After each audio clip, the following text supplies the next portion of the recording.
This is Battlefront 2 Dude here, and we got the community transmission for the Age of Rebellion update. So let's waste no time and get into this. So, the update arrives tomorrow, and with it, the Age of Rebellion co-op locations, 7 total maps, 2 new reinforcements in the form of the Ewok Hunter and ISB Agent, 4 new blasters, 4 capital ships for co-op, hero improvements, AI upgrades, and 2 new Heroes vs. Villains maps. So, let's go. The Ewok Hunter. Joining the rebellion will be the Ewok Hunter. The Ewok Hunter is a cunning bundle of fur that hunts its prey with bow, spear, and whistles. So, the Ewok Hunter's primary weapon will be its Hunter's Bow, which has dual firing modes. When the bow uses its default zoom, there is no zoom for it, it's just the zoom button. It will pick out targets for you to fire at, similar to Lando's Deadeye ability. When zoomed, you'll have manual aim control for far greater control and the ability to hold your draw longer to increase maximum speed and damage. When firing the bow, the Ewok Hunter does not appear on scanners. Should the Ewok Hunter find themselves in a situation that requires more danger, damage, and resistance, the ability Valiant Horn comes into play. Blowing the horn will not only improve their attacks, but will also grant them additional damage resistance. Be warned though, while Valiant Horn is active, the Ewok Hunter will constantly appear on enemy scanners. Also at their disposal will be their trusty Whistly's pouch.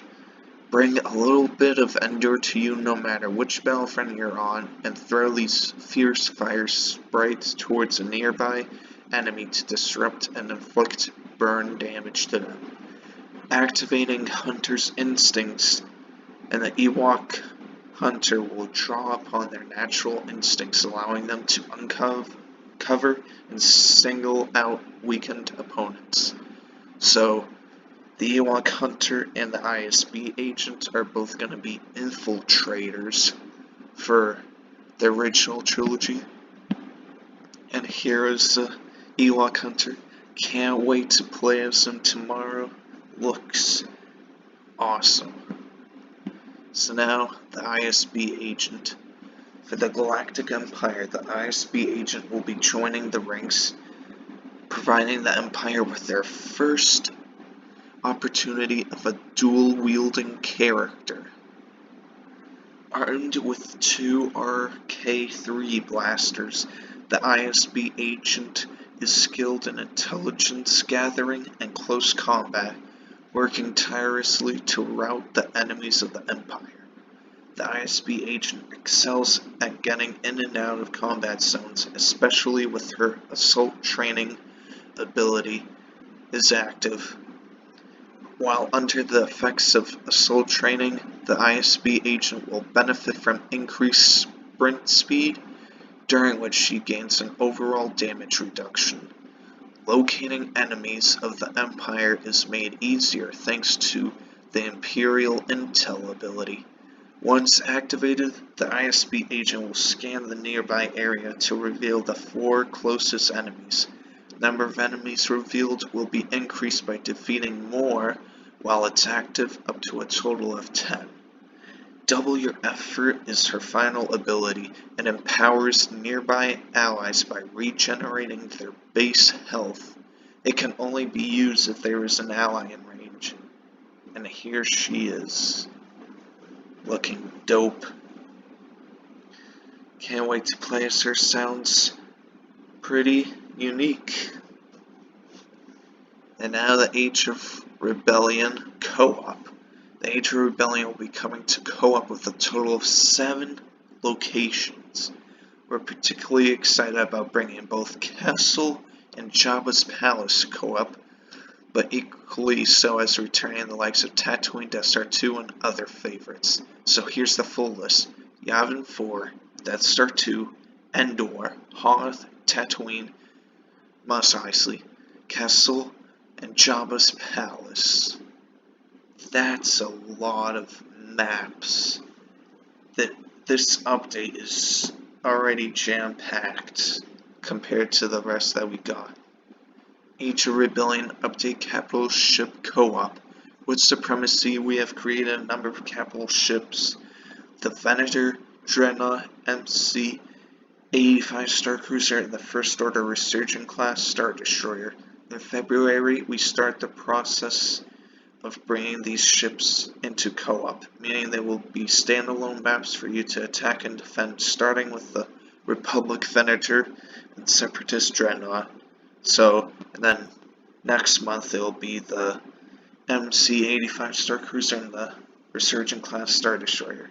Awesome, so 9 total maps for co-op coming. And now, the best thing ever: new weapons. We're expanding the selection of trooper weapons, as each of the 4 classes will receive a new blaster, cross-era compatible, to equip and modify. So if you're new, basically the trooper classes have a default gun that changes depending on the era, and then 3 other guns that you can use on any era. And it was like that since launch, and they haven't added a single weapon for the 4 trooper classes ever since till now. And they promised that they would, before the game came out. They were advertising it and it became a meme, but now they're delivering on it, which is sweet. So the E11D, this medium-range blaster rifle, was manufactured for precision and reliability. It will be available for the Assault class. Available mods: reduced recoil, light stock allowing sustained fire with less recoil, flashlight, don't need to say anything else. Single fire mode enables control single fire mode with each pull of the trigger. And to unlock the gun, you need to defeat 50 enemies as the Assault class in co-op. And then to unlock the mods, 25, then 75, then 100 kills using the E11D for each one of the mods. Next we have the DL18. So if you're fans of Battlefront 2015, you know this gun. And it is a popular blaster pistol in Outer Rim, with slightly less power, while slightly less powerful than its heavier counterparts. Makes up for that with a faster rate of fire. Available mods: improve cooling, reduce spread, and then repeating mode, which enables the blaster to continuously fire by keeping the trigger pulled. Unlocked by defeating 50 enemies as the officer in co-op, and then same thing, 25, 75, 100 using the gun. Then the T21, a robust short-ranged heavy blaster manufactured for continuously discharging powerful bolts at the expense of lower rate of fire. Available mods: improved zoom, improved handling, modified barrel that allows the blaster to be fired with less recoil, and dispersion at the expense of reduced damage output. Then burst mode enables a 3 blaster burst mode with each pull of the trigger. And together defeat 50 enemies as the heavy, and then mods 25, 75, 100 with the gun. Then for the specialist, the cycler rifle. While appearing crude when compared to more sophisticated blasters, the long-range cycler rifle was a versatile and durable weapon, popular among the Tusken Raiders native to Tatooine. So available mods: dual zoom, reduced recoil, and reinforced barrel extension that absorbs much of the recoil with each blast. Improved cooling that greatly reduces the time before the blaster begins to cool down. And also get 50 kills as a specialist in co-op, and then 25, 75, 100 kills using the gun to get the mods. Now we get to the hero improvements. So here's Leia's ability improvements. So they modified her E11 blaster. Start damage increased from 32 to 36. End damage increased from 17 to 19. Increased damage fall off start distance from 5 to 20. And then increased damage fall off end distance from 10 to 40. Reduce the recoil and reduce the spread. And then, in addition to that, they changed her shield so that it'll heal friendly forces within it for 5 health every second. And then, rounding off the changes to Leia is a change to her flash grenade, which is terrible, which is being replaced by thermal detonators. Leia will have the ability to throw 3 thermal detonators which explode after 0.85 seconds. The ability will then enter cooldown once all 3 detonators have been thrown. Then they changed her star cards, I won't get into that. And then Chewbacca's bowcaster improvements. So he'll be receiving a set of tweaks and improvements with the aim of making everyone's favorite Wookiee more effective against troopers, while also missing fewer shots. So, scoped, one powerful shot that will allow Chewbacca to be more efficient at long distance. Non-scope has the 3 bolts, and they're grouped in a triangle formation.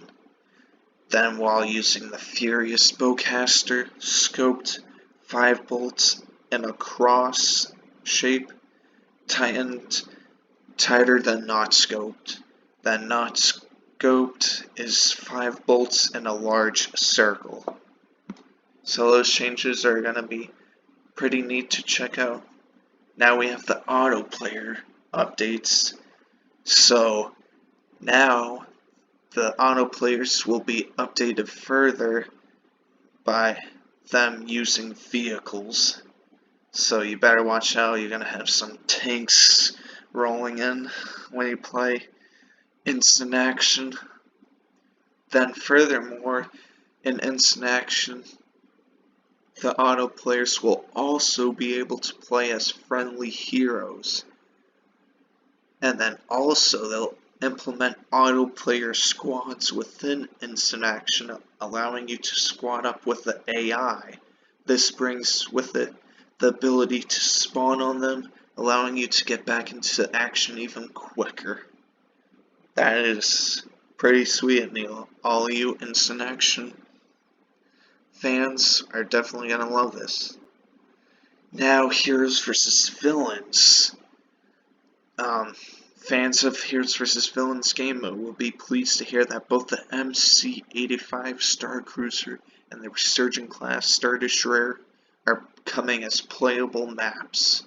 They also changed the map layout for Geonosis and Yavin 4 for just Heroes vs. Villains. And yeah. And now, reinforcement and trooper updates. Within this update, we'll be making some improvements to a number of Age of Rebellion reinforcements. The Wookiee Warrior, Imperial Rocket Trooper, and the Rocket Trooper for the Rebellion will all be receiving updated appearances. These new appearances will become the default look for each of them, with the previous default available as an unlocked option to choose from. Troopers are also getting updated accordingly.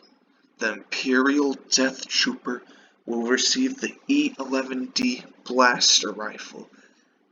Finally, they're gonna give the Death Troopers their actual guns.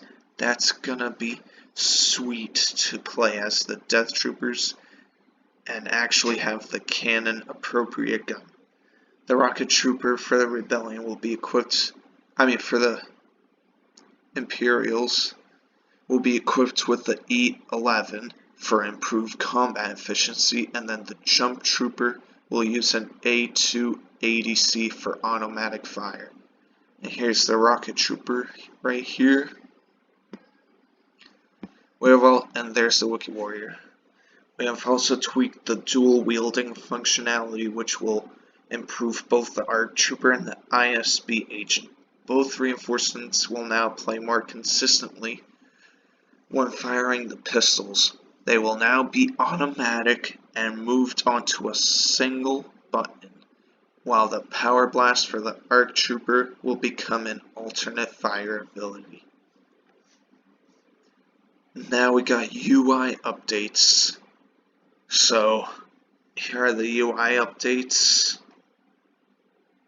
The weapon heat bar vertical position, the radar, squad list, player bar, abilities, name tag, game mode progress, challenge progress, rank up celebration, and then they added additional option to the kill message setting. And then there's also been improvements to the PC chat window, which is now positioned at the top right corner of the screen and is included with a vertical stack of 3 widgets: network status, PC chat, and kill and event log. Various visual updates on the scoreboard have been made too, with character levels now on display. And that's all the content we're getting. As you can see, that's a lot of content we're getting this tomorrow. This update is huge. I just can't wait to play it tomorrow. Never seen an update this big for Battlefront 2 before. And yeah, and now we get to the actual release notes. So, most of these are the same. Hero Showdown is now available on the MC-85 Star Cruiser, so all the capital ship interiors are available in Hero Showdown. And then quality of life, vehicle unit, I already said that. Various visual updates on the scoreboard, said that, yeah. Said that. Some hero changes, added dual zoom to the blaster weapons of Item Versio, Bossk and Finn. Added visual improvement to show that certain hero abilities can be cancelled. And yeah, I'm not going to go over all of this. I'll leave the link to the community transmission down in the description. But yeah, that'll do it for this video. If you haven't already, subscribe to my channel and give this video a thumbs up, and I'll see you in the next one.